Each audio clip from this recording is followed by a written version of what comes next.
Hello friends, welcome to மாமா with Annakili YouTube channel. எல்லோரும் எப்படி இருக்கீங்க? நல்லா இருக்கீங்களா? நாங்களும் ரொம்ப நல்லா இருக்கோங்க. நம்மளோட 30 டேஸ் வெயிட் லாஸ் சேலஞ்சில் இன்றைக்கி டே 2 பார்க்க போகிறோம். எல்லோரும் டயட்டை கரெக்டாக ஃபாலோ பண்ணுறீங்களா? எல்லாருமே கமெண்ட் பண்ணியிருந்தீங்க. கமெண்ட் பண்ண எல்லோரும் ஃபாலோ பண்ணுறீங்களான்னு தெரியல. ப்ளீஸ் என்னோட சேர்ந்து நீங்களும் ஃபாலோ பண்ணுங்கள். நம்ம எல்லோரும் சேர்ந்து வெயிட் லாஸ் பண்ணி ஒரு ஹெல்த்தியான ஒரு உடம்பை திரும்ப நம்ம கொண்டுட்டு வருவோம். காலையில் எழுந்த உடனே ஜீரா வாட்டர் தாங்க குடித்தேன். தைராய்டு டேப்லெட் சாப்பிட்டுட்டு ஒரு 20 மினிட்ஸ் கழித்து ஜீரா வாட்டர் குடித்தேன். நல்லா வார்மாக தான் குடித்தேன். ரொம்ப சூடும் இல்லை, ரொம்ப ஆரியும் இல்லை, வார்மாக குடித்தேன். ஏதாவது ஒரு டீடாக்ஸ் வாட்டர் கண்டிப்பாக தைராய்டு டேப்லெட் சாப்பிட்டதுக்கப்புறம் எடுத்துக்கோங்க. தைராய்டு இல்லாதவங்க நார்மலாக எடுத்துக்கோங்க. ஒரே ஒரு சிங்கிள் தோசையும், மாவு தோசை தான், நார்மல் அரிசி மாவு தோசை, ஒரு சிங்கிள் தோசையும், அப்புறம் நேற்று வச்ச சாம்பார் இருந்தது, அப்புறம் தேங்காய் சட்னி கொஞ்சம் அரைச்சேன். அதை வச்சு இன்றைக்கி காலையில் ஒரு தோசையோடு முடிச்சாச்சுங்க. மத்தியானம் கொஞ்சம் நல்லா சாப்பிட்டுக்கலாம் அப்படின்ட்டு இன்றைக்கி ஒரு தோசை தான். வீட்டில் கொஞ்சம் வேலை இருந்தது, அதனால் இன்றைக்கி ஒர்க் அவுட் பண்ணலை. நம்மளோட வீடு ரோடு ஃபேஸிங்கில் இருக்கும். அதனால் அடிக்கடி பார்த்திங்கன்னா இந்த நம்மளுக்கு வீட்டுக்குள்ளே போகிற படி, அப்புறம் அந்த ஜன்னல் கம்பி, இந்த மாடிப்படிக்கு இடையில இருக்கிற கதவு, இந்த கம்பிக, இதுங்கள் எல்லாமத்துலேயுமே அதிகமாக தூசி அடைஞ்சிரும். எனக்கு இந்த மாதிரி ஒர்க் அவுட் பண்ண ஒரு மாதிரி இருந்துச்சு அப்படின்னா அன்னைக்கு டேயில் என்ன பண்ணிடுவேன்னா இந்த மாதிரி இறங்கிடுவேன். இதை சுத்தம் பண்ணுறது, அதை க்ளீன் பண்ணுறதுன்னு இதில் கொஞ்சம் இறங்கிட்டு நம்மளுக்கு ஒர்க் அவுட் பண்ணுறதுக்கும் ஒர்க் அவுட் பண்ணது மாதிரியும் ஆயிடுச்சு, அதே நேரத்தில் வீட்டை சுத்தம் பண்ணது மாதிரியும் ஆயிடுச்சு. நல்லா ஜன்னல் கம்பி எல்லாத்தையும் எடுத்து ஃபஸ்ட்டு துணி போட்டு தொடச்சிட்டேங்க. அதுக்கப்புறம் திரும்ப அந்த விளக்குமாரெல்லாம் வச்சு அப்படியே அங்கங்கே கூட்டி விட்டுட்டு, பாப்பா மண் சொப்பு ஜம்மா அது இதுன்னு அள்ளி வச்சு அந்த மாடிப்படி ஃபுல்லாக பாருங்களேன், அவனுக்குள்ளே அந்த மாடிப்படி ஏறுற வழியில் நான் கிளியராக காட்டலை, அவனுக்குள்ளே ஃபுல்லாக உட்காந்து விளையாண்டுட்டு இருக்கோம். அந்த செங்கல் வச்சு, மணல் வச்சு, அப்புறம் கீரை அது இதுன்னு என்னத்தையாவது பிடுங்கி வச்சு விளையாண்டுட்டே இருப்பா. அதனால் அந்த மாடிப்படி ஃபுல்லாகவே மண்ணாக ஆகிடும். சும்மாவே ரோடு ஃபேஸிங்கில் நம்மளுக்கு டஸ்ட் அடையுது, இதில் இவ வேறு இந்த வேலையை பார்க்குறாளேன்னு சொல்லிட்டு அதை எல்லாத்தையுமே இன்றைக்கி உட்காந்து க்ளீன் பண்ணிகிட்டு இருந்தேன். பசங்களோட சைக்கிள் எல்லாம் எடுத்து வெளியில் வச்சுட்டு நான் முன்னாடி ஒரு சைக்கிளிங் வாங்கி வச்சுருந்தேங்க. அந்த ஆர்பிடெக் எலக்ட்ரிக் இருக்குல்ல, அதில் ஒரு சைக்கிளிங் ஒன்று வாங்கி வச்சுருந்தேன். அது ரொம்ப நாளாக வேலை பார்க்காம அப்படியே கிடந்துச்சு. இந்த ரெட்மில் மட்டும் தான் ஓடிட்டு இருந்தேன்னா, சரி இப்போ வெயிட் லாஸ் சேலஞ்சில் இறங்கியிருக்கோம், அந்த சைக்கிளையும் நம்ம ரெடி பண்ணி வச்சுக்கிட்டோம் அப்படின்னா அந்த சைக்கிளும் கொஞ்சம் ஓடலாம் இல்லையா அப்படின்னு சொல்லிட்டு அதையுமே கொஞ்சம் ரெடி பண்ணுறதுக்காக தான் எடுத்து வச்சுட்டு இருந்தேன். இன்றைக்கி தான் ஆள் வராங்க. அப்புறம் அந்த ஜன்னல் கதவு, அந்த சைடில் உள்ளது எல்லாத்தையுமே இன்றைக்கி தாங்க க்ளீன் பண்ணிகிட்டு இருந்தேன். என்னடா ப்ரெசன்டபுளாக வர்றது தான் எனக்கு பிடிக்கும்னு சொல்லிட்டு இன்றைக்கி இப்படி அழுக்கா வரையேம்மா அப்படின்னு நினைக்காதீங்க. ஏன்னா வேலைகள் அப்படி இருக்கிறதுனால இன்றைக்கி இந்த மாதிரி தான் வர வேண்டிய சூழ்நிலை.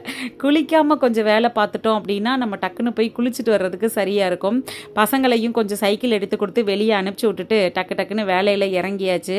அக்கா பொண்ணு தான் வீடியோ எடுத்துகிட்டு இருந்தா, அவகிட்ட அப்படியே பேசிக்கிட்டே வீட்டு வேலையெல்லாம் பார்த்துட்டு இதுலேயே நல்ல கலோரிஸ் பேர்ன் ஆகிடுச்சுங்க. இங்கே பாருங்களேன் எவ்வளோ வேர்த்துருக்கு பாருங்கள். எனக்கு சும்மாவே உடம்பு நல்லா வேர்க்கிற உடம்பு தான் வேலை செஞ்சால், இன்றைக்கி அது இதுன்னு ஏறி இறங்கி கூட்டி நிமிந்து எல்லாம் பண்ணவும் நல்லாவே வேர்த்துருக்கு. இதுவே ஒர்க் அவுட் பண்ணதுக்கு ஓகே தான் அப்படிங்கிறதுனால இன்றைக்கி எக்ஸ்ட்ரா ஒர்க் அவுட் பண்ணலை. நீங்களும் இந்த மாதிரி ஏதாவது ஒன்று ட்ரை பண்ணுங்கள்.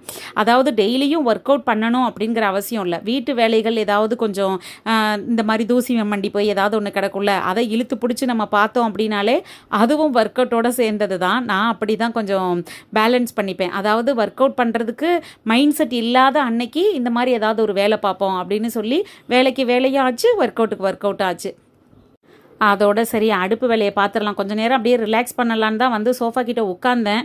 சரி உட்கார்றோம், ஏதாவது ஒரு வேலையை பார்த்துக்கிட்டு உட்காருவோம் அப்படின்னு சொல்லிட்டு வாழைப்பூ இருந்தது. இதை உரிக்கிறது பெரிய வேலைங்க. வாழைப்பூ செஞ்சு சாப்பிட்றது உடம்புக்கு ரொம்ப நல்லது, பசங்களுக்கும் ரொம்ப நல்லது. ஆனால் அதை செஞ்சு சாப்பிட்றதுக்கு தான் அலுப்பு வரும். அதனால் வாரத்தில் ஒரு நாள் மட்டும்தான் வாங்குறது, அடிக்கடி செய்கிறது கிடையாது. சரி கொஞ்சம் ரிலாக்ஸ்டாக அப்படி உட்காரலாமேன்னு உட்காந்தேன். சரி உட்கார நேரத்தில் இந்த பூவை உரிச்சு வச்சுட்டோன்னா அடுத்தடுத்து வேலையை பார்க்க ஆரம்பிச்சிடலாமே, எதுக்கு உட்காந்துக்கிட்டு அப்படின்னு சொல்லிட்டு தான் பூவை உரிச்சிட்ருக்கேன். அப்புறம் ஒரு சிஸ்டர் கேட்டிருந்தாங்க, நீங்கள் வாக்கிங் போகிற டைம் என்னன்னு சொல்லுங்கள் அப்படின்னு. டைமிங் எல்லாம் கிடையாதுங்க. பசங்களுக்கு லீவ் விட்டுருந்தா ஒரு 6:30 மணி போல் எந்திரிப்பேன். பசங்களுக்கு ஸ்கூல் அப்படின்னா 5 மணிக்கெல்லாம் எந்திரிச்சிருவேன். 5 மணிக்கெல்லாம் எந்திரிச்சு டேப்லெட் சாப்பிட்டுட்டு அதுக்கப்புறம் பார்த்தீங்கன்னா ஒரு 5:30க்கு எல்லாமே நான் வாக்கிங்கோ ஒர்க் அவுட்டோ என்னவோ அதை பண்ண ஆரம்பிச்சிருவேன். ஏன்னா அடுத்து பசங்களுக்கு ஸ்கூலுக்கு நம்ம கிளப்பி விடணும் இல்லையா, சமைக்கணும், அந்த வேலை இருக்கும் அப்படிங்கிறதுனால. லீவுன்னா கொஞ்சம் நல்லா தூங்கி எந்திரிச்சு ஒரு 6:30 மணியை போல் எந்திரிச்சு ஒர்க் அவுட் பண்ணுவேன். அந்த மாதிரி தான், மற்றபடி டைமிங் கிடையாது. கிடையாது.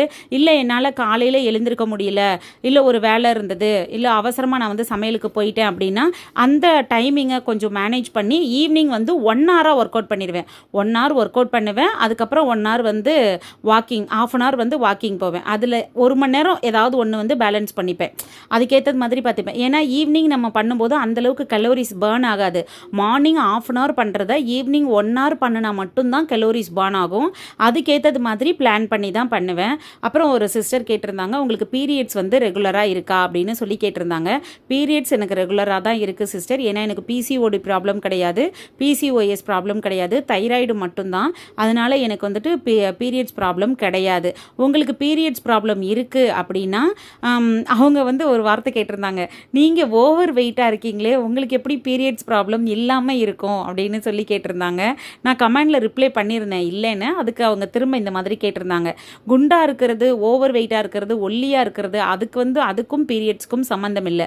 நம்மளோட கருமுட்டைகளோட தன்மையை வச்சு தான் நம்மளோட பீரியட்ஸ் வந்து ப்ராப்ளம் இருக்கும். ஒல்லியான குட்டி பசங்க இருக்காங்கல்ல, அவங்களும் சின்ன வயசுலேயே ஏஜ் அட்டன் பண்ணியிருப்பாங்கல்ல, அந்த மாதிரி பொண்ணுங்களுக்குமே கூட 3 மாதத்துக்கு ஒரு தடவை பீரியட்ஸ் ஆகிறது, 4 மாதத்துக்கு ஒரு தடவை பீரியட்ஸ் ஆகிற பிரச்சனைகள்லாம் இருக்குது. எங்கள் அக்கா பொண்ணுமே வந்துட்டு அவளுமே ஒல்லியாக தான் இருப்பாள், சின்ன வயசுலேயே ஏஜ் அட்டன் பண்ணிட்டா. ஆனால் அந்த பசங்களுக்குமே வந்து 3 மாதத்துக்கு ஒரு தடவை தான் சித்தி நான் வந்து பீரியட்ஸ் ஆகிறேன் அந்த மாதிரி சொல்கிறா. உங்களுக்கு இர்ரெகுலர் பீரியட்ஸ் இருக்குது அப்படின்னா கண்டிப்பாக நீங்கள் டாக்டரை கன்சல்ட் பண்ணுங்கள். அது கூட சேர்ந்து நான் சொல்கிறதையும் ஃபாலோ பண்ணுங்கள். கருப்பு திராட்சை இருக்கு இல்லையா, உலர் திராட்சை, கருப்பு திராட்சை எடுத்து ஒரு 5 திராட்சையிலேருந்து 10 திராட்சை வரைக்கும் நைட்டு தண்ணியில் ஊற வச்சுருங்க. மறுநாள் காலையில் வெறும் வயிற்றுல அந்த தண்ணியை குடிச்சிட்டு உலர் திராட்சை, அந்த கருப்பு உலர் திராட்சையை மென்று பொறுமையாக உட்காந்து சாப்பிடுங்க. உங்களுக்கு பிசிஓடி ப்ராப்ளம் இருக்கிறவங்க, குழந்தைக்கு ட்ரை பண்ணிட்டு இருக்கிறவங்க எல்லாருக்குமே இது நல்லது. வெறும் வயிற்றுல இதை சாப்பிட்டுட்டு அதுக்கப்புறம் நார்மலாக உங்களோட லைஃப் ஸ்டைலை நீங்கள் ஃபாலோ பண்ணுங்கள். ஹெல்த்தியான ஃபுட்டை ஃபாலோ பண்ணிக்கோங்க. ஒரு 11 மணியை போல் அத்திப்பழம், ட்ரை அத்திப்பழம்லாம் கூட கடைகளில் கிடைக்கிது. அந்த ட்ரை அத்திப்பழத்தெல்லாம் கூட நீங்கள் வாங்கி வச்சுக்கிட்டு ஒரு நாளைக்கு 2 அத்திப்பழம் காலையில் இந்த மாதிரி வெறும் வயிற்றுல உலர் திராட்சை இதை சாப்பிட்டீங்கன்னா ரெகுலராக நீங்கள் ஒரு 3-4 மாதம் சாப்பிட்டுட்டு வாங்க. 5ஆவது மாதம் நீங்களே சொல்லுவீங்க, சிஸ்டர் எனக்கு பீரியட்ஸ் இர்ரெகுலர் பீரியட்ஸ் இல்லை, இப்போ எனக்கு நார்மலாக இருக்குது, நல்ல ஹெல்த்தியாக இருக்கிறது மாதிரி இருக்கேன் அப்படின்னு. ஆனால் அது கூட நீங்கள் நல்ல சத்தான பொருட்களும் சாப்பிடணும். அப்படியும் சாப்பிட்டாதான் உங்களுக்கு பிரச்சனைகள் இருக்காது. ஓகே, வாங்க இன்னைக்கு நம்ம வீட்டில் லஞ்ச் என்னன்னு பார்த்துடலாம். காலையில் ஒரு தோசையும் நேற்று வச்ச சாம்பாரும் கொஞ்சம் சட்னி இருந்துச்சுன்னு சொன்னேன்ல, இன்னைக்கு வந்துட்டு சுட சுட சாதம் வடித்து நல்லா வாழைப்பூ பொரியல் பண்ணிட்டு, அப்புறம் கீரை கரைஞ்சது இருந்தது, ஒரு முட்டை வந்து 2ஆக நறுக்கி அப்படியே மசாலா போட்டு ஃப்ரை பண்ணிக்கிட்டேன். ஒரே மாதிரி வேக வச்சு சாப்பிட்டோன்னா பிடிக்காது, அதனால முட்டையில் மட்டும் கொஞ்சம் ஏதாவது டிஃப்ரெண்ட்டாக ஏதாவது பண்ணி சாப்பிட்டுப்பேன். ரசத்தை அடுப்பில் வச்சு நுரக்கூட்டி வரும்போது இறக்கிடணும். ஆனால் நுரக்கூட்டி வரும்போது லைட்டாக ஒரு கொதி வந்துருச்சுன்னா ரசம் வந்து கொஞ்சம் கடுத்தாப்பில் ஆகிடும். அதுக்கு லைட்டாக ஒரு 1/4 கிளாஸ் அளவுக்கு தண்ணி தெளித்து விட்டுக்கிட்டீங்க அப்படின்னா அந்த கடுப்பு தன்மை வந்து ரசத்தில் இருக்காது, நல்ல டேஸ்ட்டாக இருக்கும். ட்ரை பண்ணி பாருங்கள். இன்றைக்கி நான் கொதி விட்டுட்டேன், அதுக்காக உங்களுக்கு சொன்னேன். ஈவினிங் ஒரு 6 மணியை போல் சுகர் இல்லாமல் ஒரு கிளாஸ் டீயும் ஒரே ஒரு கொய்யாப்பழமும் எடுத்துக்கிட்டேன். இதோட டின்னரை முடிச்சாச்சுங்க. ஓகே ஃப்ரெண்ட்ஸ், இந்த வீடியோ உங்களுக்கு பிடிச்சிருக்கு அப்படின்னா உங்கள் ஃப்ரெண்ட்ஸ் அண்ட் ஃபேமிலிக்கு ஷேர் பண்ணுங்கள்.